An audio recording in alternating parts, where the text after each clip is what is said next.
ওরা তোমাদের আজকে ব্লাউজের একটা জিনিস দেখাবো, একটু মন দিয়ে দেখো যে ব্লাউজের এই জিনিসটা কতটা ইম্পর্টেন্ট সেটা বুঝতে পারবে এটা দেখলে।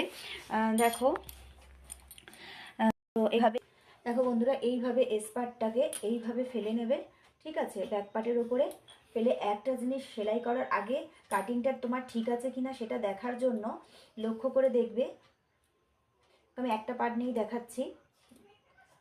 দেখো এরকমভাবে বগলের দিকটা কিন্তু দেখতে পাচ্ছ, পুরো নিচের পাটটাও ব্যাক পার্টটাও যেমন আছে আমার এস পার্টটাও কিন্তু সেরকম আছে। এই পোর্শনটা কিন্তু মিলে গেছে। তালপাতটা তো ভিতরে থাকবে এস পার্টের। এই দেখো তালপাত 1/2 ইঞ্চি ভিতর দিয়ে এই যে তালপাতটা গেছে, এটা আমার এস পার্টটা। আমি একটু ড্রয়িং করে দিই তাহলে বুঝতে সুবিধা হবে।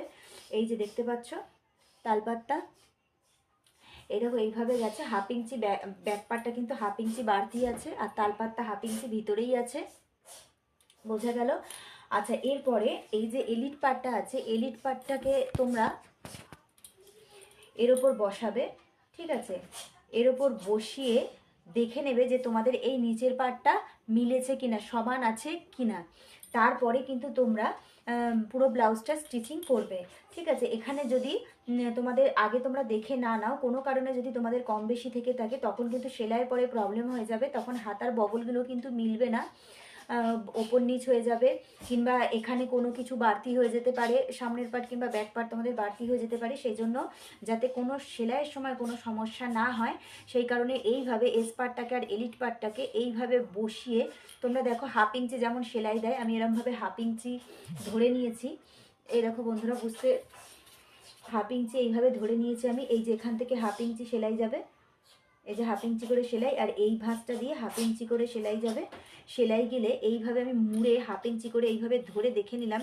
দেখো এই পার্টটা কিন্তু একদম ব্যাক পার্টের সাথে কিন্তু মিলে গেছে, বুঝতে পারছো? তাহলে কিন্তু আমার সামনের পার্টটাও বড় হয়নি কিংবা ব্যাক পার্টটাও কিন্তু বড় হয়নি, একদম কিন্তু মিলে গেছে। এইভাবে বসিয়ে দেখে নিয়ে তারপরেই কিন্তু তোমরা কিন্তু সেলাইটা করবে। আর একটা জিনিস পারলে দেখে নেবে যে দেখো এই পার্টটাকেও কিন্তু তোমরা এর ওপর একবার বসাবে, বসে তখন কিন্তু এই পার্টটা সরিয়ে দেবে।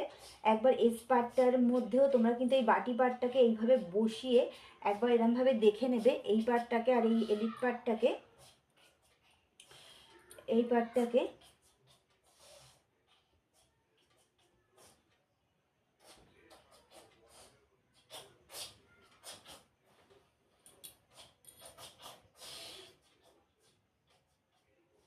দেখো বন্ধুরা, এইভাবে বসিয়ে তোমরা কিন্তু দেখে নেবে অবশ্যই পার্টটা মিলেছে কিনা।